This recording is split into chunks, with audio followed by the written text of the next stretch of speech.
Produtos biológicos utilizados no jardim, quais os benefícios, quais os ganhos que nós vamos ter?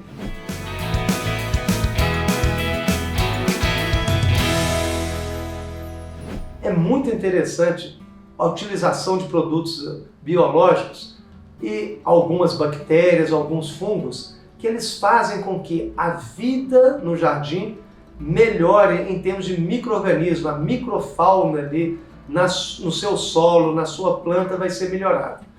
E isto desenvolveu-se de 10, 12 anos para cá na agricultura de modo assim ascendente. Então hoje já existem vários produtos no mercado, inclusive que podem ser usados para plantas ornamentais, como gramados, helicônias e várias outras plantas ornamentais no jardim.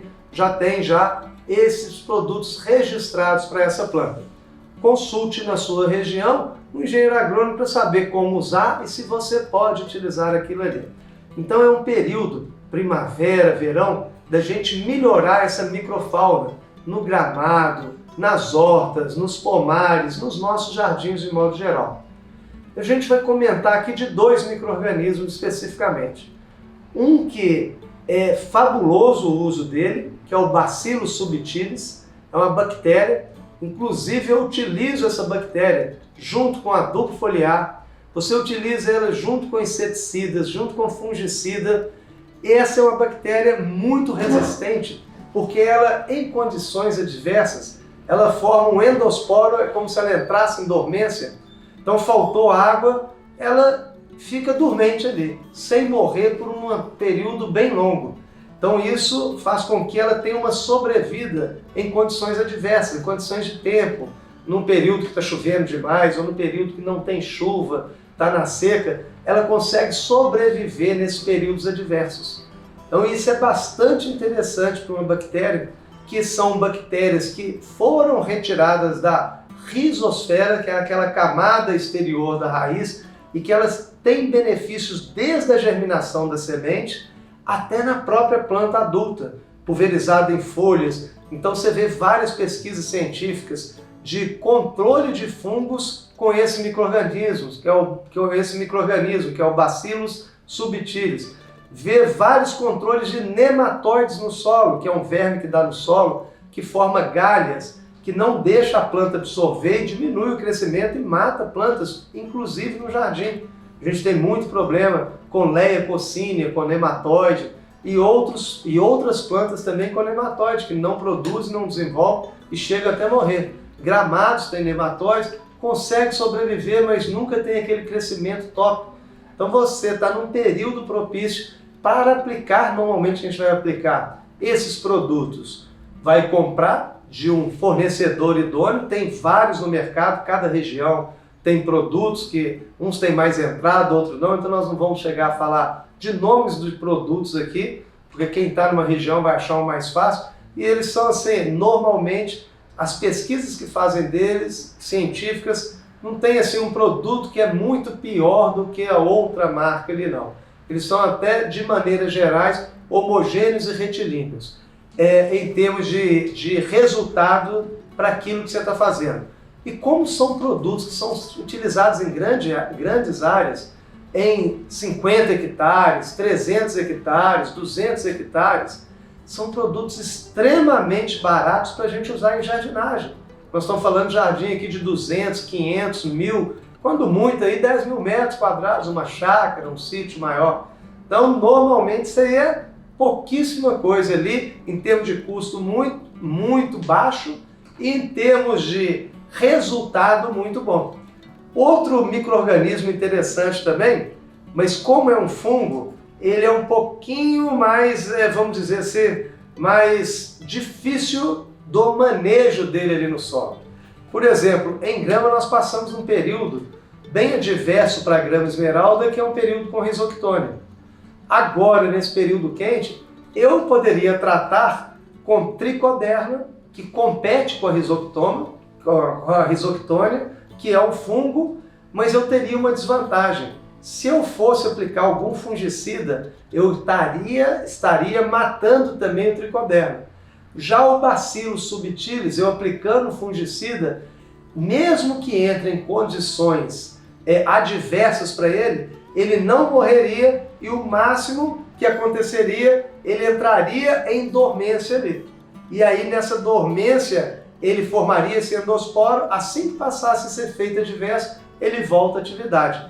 Então todos dois, tanto o tricoderma com características um pouco piores e mais dificuldade de viver, assim, sobreviver no tempo, quanto o Bacillus subtilis, são produtos que vêm somar para melhorar o nosso solo e inclusive matar. Eu posso pulverizar nas folhas, ele tem translocação dentro da planta, então ele movimenta dentro da planta, chegando a da folha, aí até na área de raiz.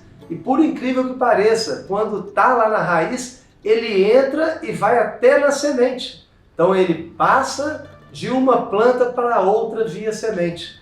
Muitas pessoas põem esse Bacillus subtilis no plantio de soja, plantio de feijão, para aumentar a produtividade, em média aumenta 25%. Imagina isso num gramado, o efeito que dá. Se eu tive problema esse ano com Rhizoctonia, eu vou preparar, bater agora no início da primavera, vou bater no meio do verão, para preparar o meu solo para ter micro-organismos competindo com a Rhizoctonia que causa problema, principalmente no inverno naquele meu gramado. Por que eu estou falando isso? Eu já vi, por exemplo, um campo de golfe em São Paulo, que eles fazem um manejo da Rhizoctonia, que é um problema sério nesse período de inverno, pulverizando semanalmente com fungicidas que matam Rhizoctonia, que são normalmente muito caros.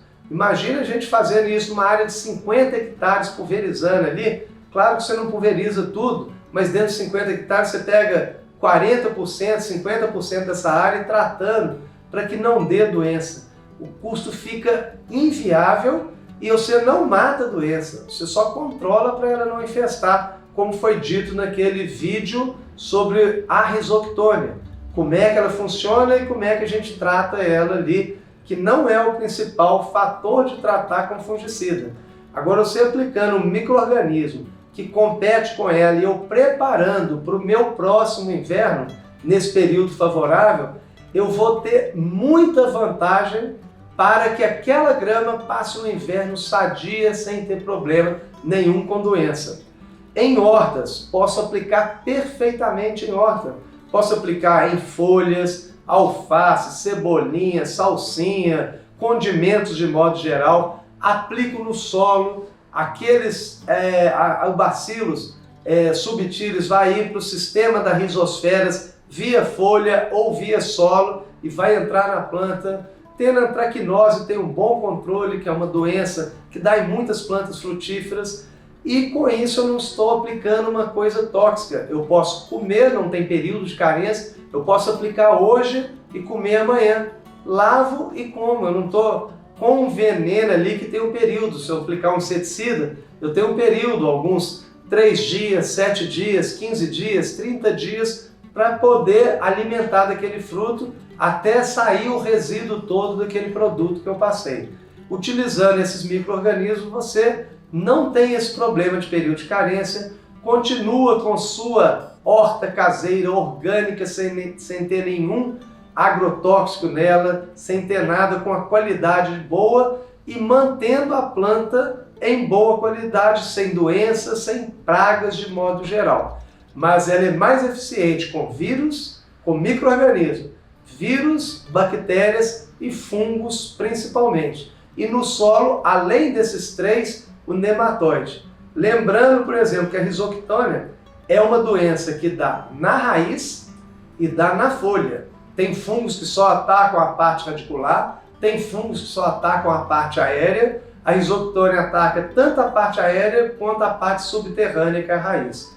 Então esse Bacillus aplicado ou na raiz ou na folha tem esse movimento dentro da planta e tem essa correção. Então é um fator interessante para a gente estar utilizando ele para melhorar a qualidade do nosso solo e melhorar o nível de doença que estaria ali naquele solo do jardim. Essa é uma dica bem interessante. Assista ao nosso canal, dê o like aí, para que o YouTube entenda como um conteúdo de boa qualidade. Obrigado e até a próxima.